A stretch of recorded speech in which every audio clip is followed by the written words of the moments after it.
Okay, so this is recording basically just to go through 1.57. Yes, 1.57 has been out for about a week now. Well, just about. But I've delayed releasing a video beforehand, mainly due to the way that Gaijin have been, well, basically, with regards to the other patches that have come previously, like the last two at least anyway, they've been full of bugs. I mean, seriously, massive amount of bugs in them. And it's basically caused the game to be almost unplayable when they've been released. But things haven't changed, by the way, in this patch. Still full of bugs. But Gaijin have been quickly hotfixing things that they feel have been, broken or changed, and therefore there's been several patches this week, not just the one, but around about 4 or 5 hot fixes and micro patches in order to fix some of the issues that have been put into the game due to this patch. And yeah, that's the reason why I've delayed the release of any kind of footage from 1.57. It's not due to the fact that the game is completely broken. It's not. It still works. But it's more to do with the way that Gaijin have been doing things. Like, for example, this is a great example, by the way. When 1.57 first came out, Gaijin announced that all of the Focke-Wulfs had had their combat flaps removed and could only have landing flaps. At the same time they did that, they also added combat flaps to every single Spitfire. Okay.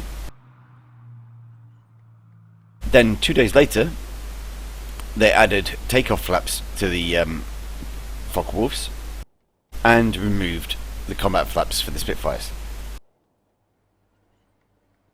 And so on, basically. I mean, there's been some other changes as well as far as hotfixes go, but they don't announce the information with regards to those.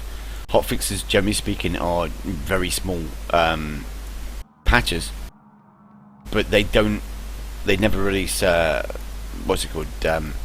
notes with regards to them, unless, and this is a big unless it is a massive change, and sometimes hotfixes can be massive. I mean, the battle rate changes can do that.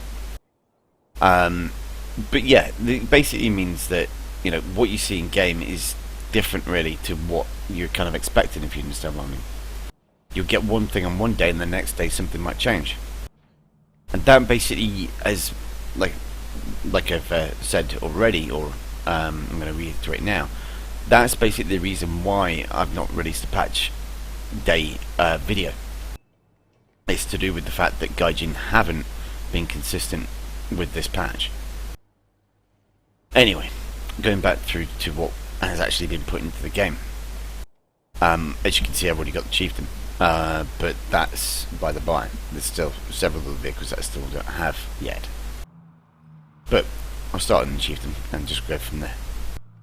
So the Chieftain Mod 3 was added in 1.57, much to most British people's, or British players' enjoyment. Probably most Russian players will hate it, because this thing is going to be a pain in the arse for them. Of that I'm sure. It is a very potent machine. I have been looking forward to this being put into game for a very long time, or at least since I heard that it was going to get put in. And lo and behold, it is very potent. That gun is incredibly powerful, though it's got the typical kind of issues with it, and that it can be killed from the front, not in the low front plate, on the turret area, by a T10M stock round, stock ammunition shot. I had it happen in my second game, and it wasn't really expected. So, what else has been added? For the British, at least, as far as the aircraft goes, they added the Sunderland in. So yeah, Sunderland has finally been added in as well. Now this is another kind of iconic plane. A brilliant kind of flying boat design that was used by the British during World War II. Now, this again, it's kind of a bit of a for me, it's a bit of a controversial one because basically, Gaijin, rather than put this in and the H8K2, which was a flying boat for the Japanese, it was going to be a premium, apparently.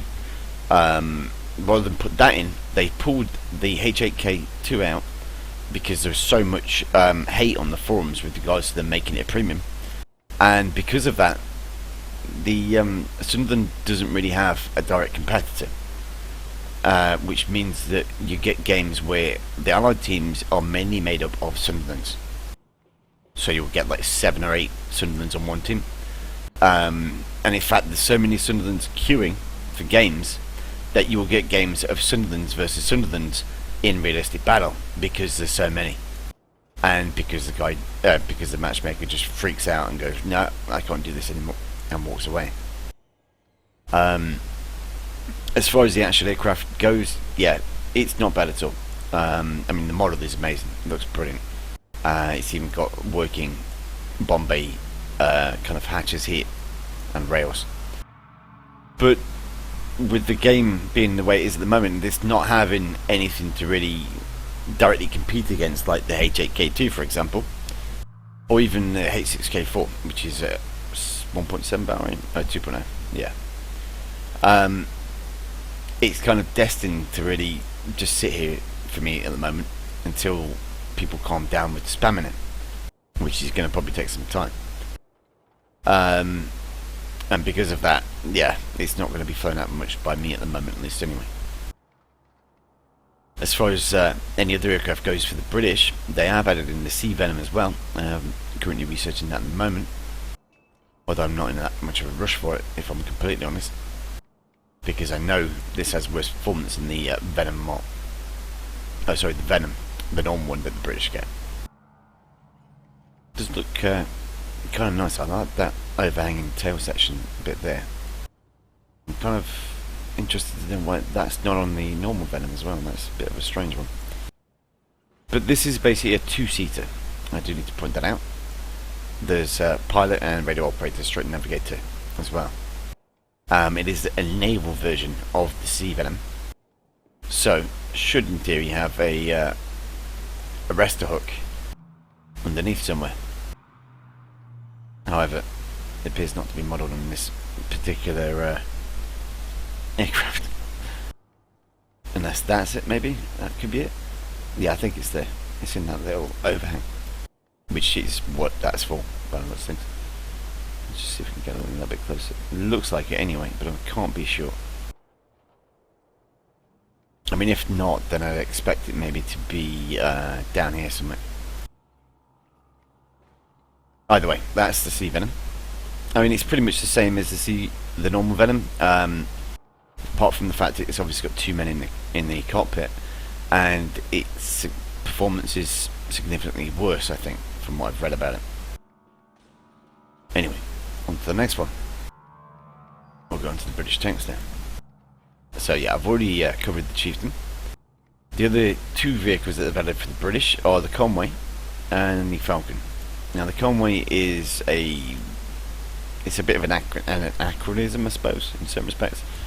That hull is a Centurion, probably a Mark 3. No, that's, yeah, it's a Mark 3. Okay. And the turret mounts 120mm large bore gun, anti-tank gun, I should say. Now this was never used in combat, and it was never produced for the army either. It was a prototype. So what it's doing there, I have no idea. But you know, I'm not going to argue with Gaijin over their ideas, as that'll probably just get me into trouble. Or with them at least, anyway. Anyway, the second, well, the other vehicle, or third vehicle that was added for British Ground Forces is this one, the Falcon, which is a AA vehicle mounted on, I think that's the FV432 hull. I could be mistaken. But basically, that hull was used for various other designs as well. But yeah, it's basically a AA unit. with twin 30mm Hispanos, I think it is. Hispanosuzas, maybe.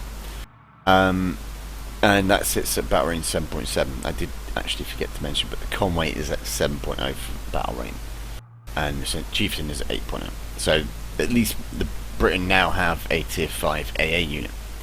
As far as its effectiveness goes, it's not going to be that effective against ground units from what I can tell, due to the fact that it's got low penetration values on the ammunition.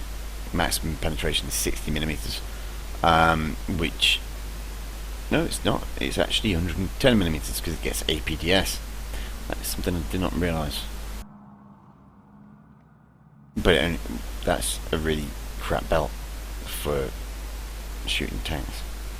So what is that belt for? It's just, I mean, yeah, the designations that they've got down for some of this stuff, it's just stupid.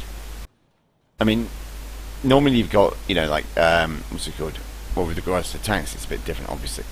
But that belt makes no sense at all, in my opinion.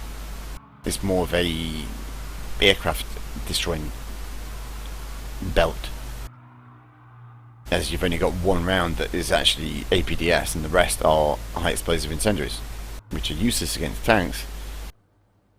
Yeah, that's just bizarre, in my opinion.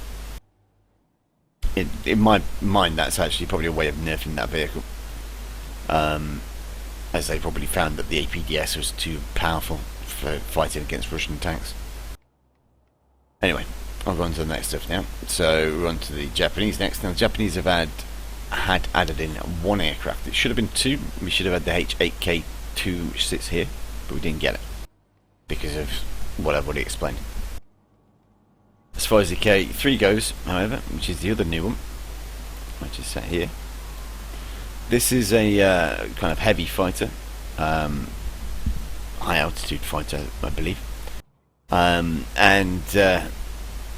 yeah, that's been added in this patch. It's quite fast, quite agile.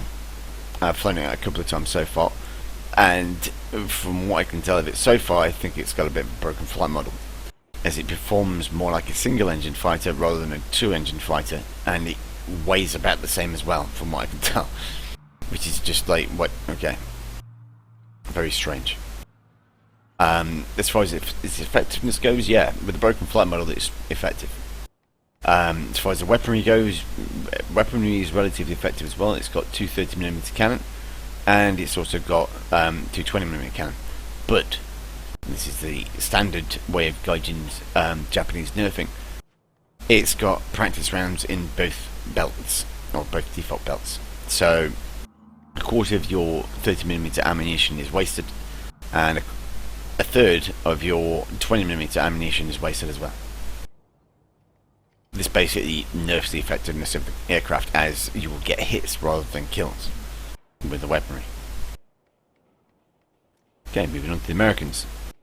Now the Americans, they did actually get a couple of aircraft, the P-61C Black Widow and the P-61A Black Widow as well. The P-61A is a premium which I'm not that interested in, to be honest. I'm probably not going to end up getting it.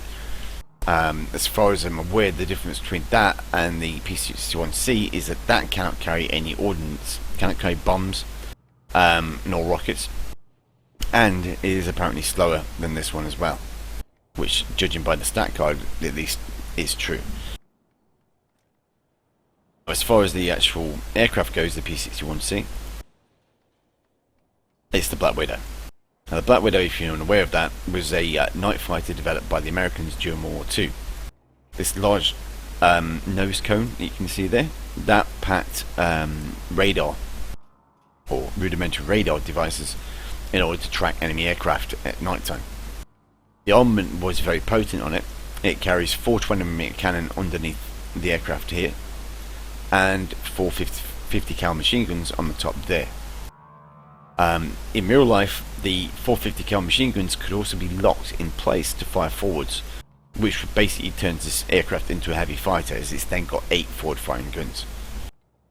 However, it doesn't have to be like that, and the turret can be used independently of the cannon below, or by the pilot even, and has a full 360 degree fire arc above the aircraft. It cannot depress below what the guns are currently set at, I believe, which is a little bit of a problem for it, but at the same time it's a very potent aircraft. It's also quite unusual to fly in that the ailerons for it are here and here. That section of the wing there is an aileron, and that area there is also an aileron as well.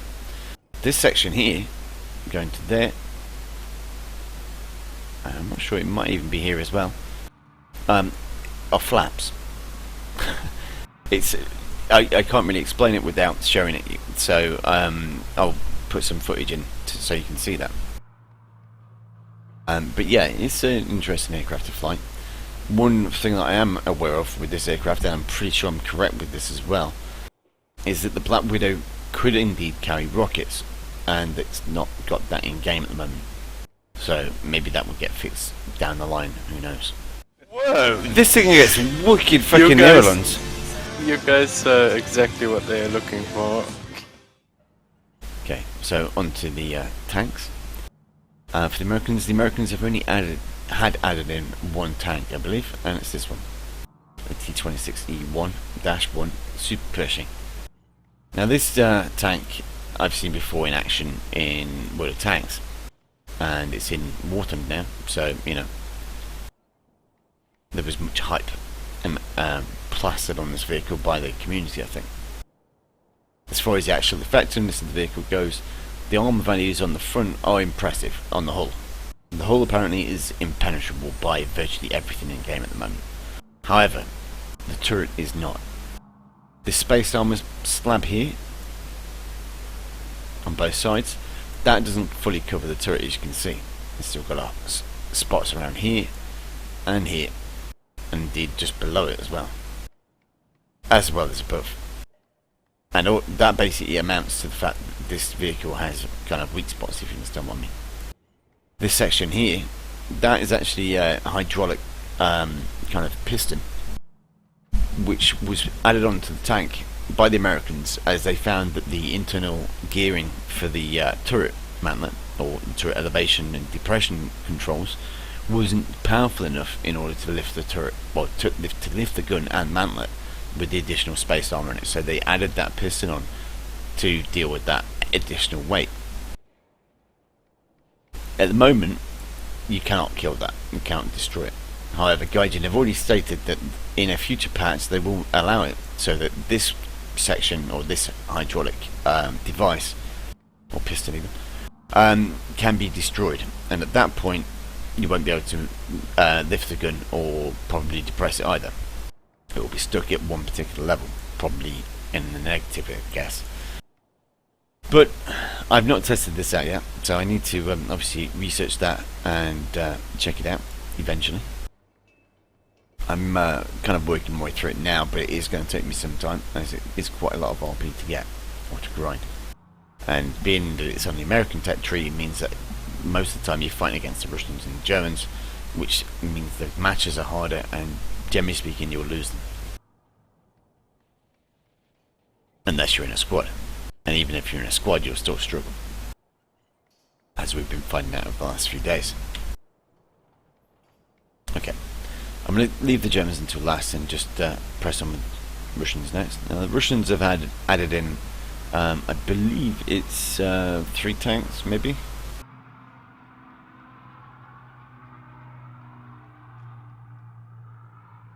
Yeah, I think I'm right with that.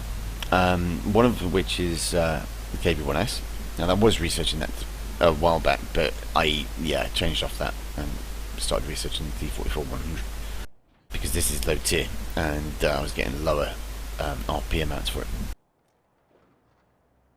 Now the KV-1S is basically a Russian attempt to upgun, or rather change the defensive qualities of the KV-1. It was kind of a stopgap tank between the KV-1s and the IS series of tanks, or JS series, Kazakhstan tanks. As such, it's not got, you know, a massive gun. In fact, that's only a 76mm gun, which is kind of the same thing as you'd get on the T-34s, the early ones. I've not as I say, I've not researched this yet, but I'm expecting it to be, I don't know, I'd say relatively effective considering its battle rate. 4.3 means it isn't going to fight against Tiger 1s or Panther Ds, so it should have quite an easy life. As far as its armor values go, let's have a quick look. Only 85mm, is that all it's got, really? Because that's quite pants if it is. I'd expect a lot of people to be able to just punch straight through that with it, standard AP rounds, never mind APCR. As far as this goes, 75, 80. I mean, that's got a nice slope on it, but it's still not very thick. And the front plate's really thin. Yeah, that's, yeah, okay. Let me just check. I think it might be a little bit quicker than the KV-1 actually, thinking about it. Let's have a quick look. Yeah, it is. It's about 3 miles an hour faster. I think what they did with it was they lightened it slightly as well. I mean, as far as the turret goes, obviously it's got a little bit better ballistic qualities as far as bounce and stuff goes, but with regards to its hull armor especially, it's not really an increase at all. As you can see, it's the same pretty much. As well as that, they've also added in the this one, another potato turret, but this one has a twin 25mm cannon on it rather than just a single, and because of that, it's had its battle rate increased to 3.3. So it's basically that, but with 2 guns mounted on the same mounting. And the last vehicle that the Russians have added, let me just show you what it looks like first. Customization, there we go, potato truck. There you go. I'm not sure what this wire cage is for. I assume it's for just covering the gun whilst it's in transit, so it doesn't get wet and rust away. But who knows? As far as the T-44-100 goes, it's down here, and it joins the ranks of the other T-44s that are in game. So you've got the basic T-44, the premium T-44-122, and now this one, the T-44-100. Now this actually sits in the tech tree, which is it came as quite a surprise for me, if I'm honest, as it's not a production tank, it was never used in combat, and it was basically a prototype. But Gaijin don't seem to, realise that should really make it a premium. Same thing as the T-44 really, with their logic, but they've put it here instead. So yeah, I'm not going to argue with that. We've still got enough mess in the matchmaker as it is, without adding anything extra in, which is what they're doing. That's just adding to the pain of everyone else that's playing the game around about that battle rate. It's not helping the situation at all. In fact, they've added in three extra vehicles for the Russians when they've already still got the most tanks in the game anyway, and they've still not adjusted the battle range for that, which is still at 5.7. Nor adjusted the battle range for this or this, which is still at 7.3. Oh, and that as well, I did forget. So yeah, I mean, Russians, I'm not gonna go on in great detail about them. To be honest, I'm sick of playing them, but I have to play them in order to unlock the rest of this stuff, and therefore I'm in a catch-22 scenario. Anyway, on to the Germans. Now the Germans have added in 4 new ground forces units. Panzerjäger 1, which is just a Jagdpanzer 1, the first variant of it. They've also added in the Dickermax, which sits down here, at an incredibly low battle rate considering the potency of its gun. You can trust me on that one. And they've added in the Nashorn there, which is another tank destroyer. Again, a kind of dubious battle rating as well, considering the potency of the gun. Or maybe not so considering the potency of the gun, considering the armour of it, but that can fight against 4.0 battle rating vehicles, bearing in mind. And the Dickermax can fight against 3.3 battle rating vehicles, which is just stupid. As well as those vehicles, they've also added in this vehicle, a premium Tiger 2. The difference between this one and the Tiger 2H that you get in game currently is that this has a diesel engine rather than a petrol, And it also has all of this extra track armor on the side of the turret, which is supposed to give it extra protection. Now it does give it extra protection on the side of the turret, but that isn't where it needs the extra protection, if I'm honest. It's here on the front, because every enemy tank that this will face can punch straight through the turret armor and kill everything inside that turret, which basically ruins your chances of destroying the enemy. And there's not really anything you can do about it, other than be incredibly lucky or just have a bad opponent who can't shoot you properly. But yeah, this costs around about £30, which in my mind is a complete rip-off. It's pretty much the same as the Black Prince. The Black Prince was the same price, and yes, I wouldn't say that the Black Prince is worth that amount either, considering it's a digital product, and they've already messed the Black Prince over as far as the battle range goes. Okay, now as far as the Germans go, as far as the aircraft, that is, they've had another 4 aircraft out of them. 3 Tech Tree aircraft and 1 premium, as far as I'm aware. I think I'm right with that. The Dornier 335 Feel, that's actually made it into the game now, and there are 3 different variants of it. You've got the A0, the A1, and the B2. The B2 is the premium, with 3 Mach 103s and 2 MG151 20mm cannon. The other 2 variants get 1 Mach 103 and 2 MG151s, and that's it. Although I believe that this one also gets bombs as well. I'll just check that. Yeah, so that also gets bombs. Now, these are very interesting aircraft to fly. I do actually need to point that out, as they are twin prop, but not in the same way as other aircraft are twin prop. They're not contra-rotating these push-me-pulley props, as I call them. Basically, one pushes the aircraft and the other one pulls it. That one pulls it, and that one pushes. But basically, yeah, it's a very interesting aircraft to fly, although it suffers heavily, and I mean really badly, from stock syndrome. And by stock syndrome, I mean that when it is stock, i.e. you don't have any of the upgrades, it flies like crap. And this is the same for the other one as well, I guess. That 55A1. B2 won't suffer from that at all, because it's a premium aircraft and everything's already upgraded on it. Now that one I am interested in possibly getting at a later date. I don't know when it will be though, but I will possibly get that and check that out at a later time. As far as any additional aircraft goes, the TA-152C was also added in this patch. Now again, this was a little bit of a controversial aircraft for Gaijin, because on the dev server it had a lower rated engine, and was really bad as far as the aircraft performance went. That was soon fixed though, and now it's a little bit better. A little bit. It still handles like crap, worse considering the fact that it's stock as well. Well, mine isn't stock anymore, but it's still a real pain in the arse to fly. It basically has a similar kind of issue with regards to the roll compared to the Dornier. It doesn't roll on center. You'll find that out when you fly it. I can also obviously put some video footage in to show that, which I will do. But basically, it's a bit of a problem when you're trying to dogfight with it, because the roll isn't cylindrical. Is that right? Circular, even. Yeah.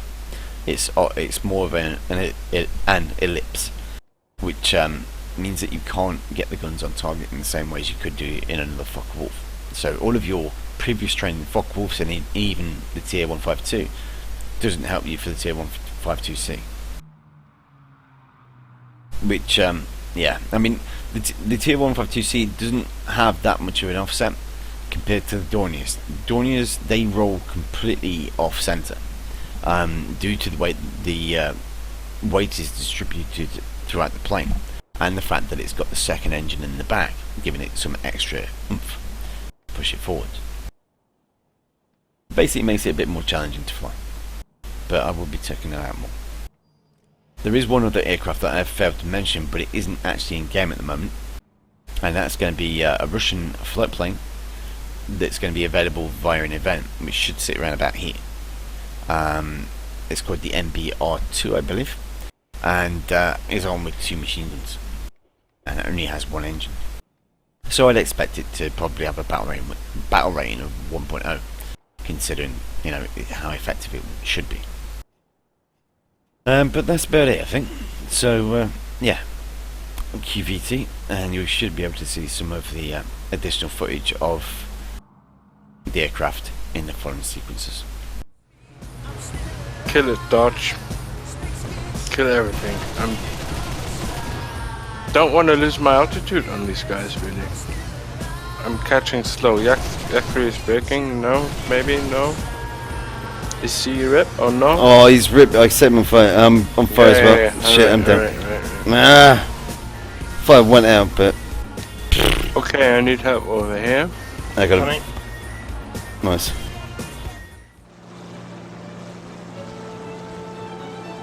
No.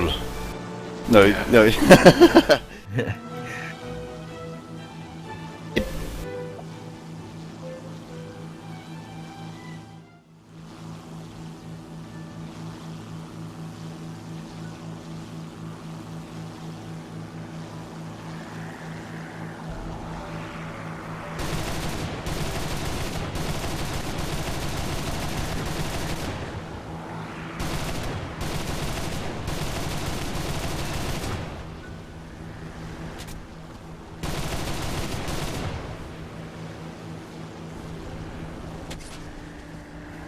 Lol. Lol. I'm dead. Thanks for watching, and I'll see you soon.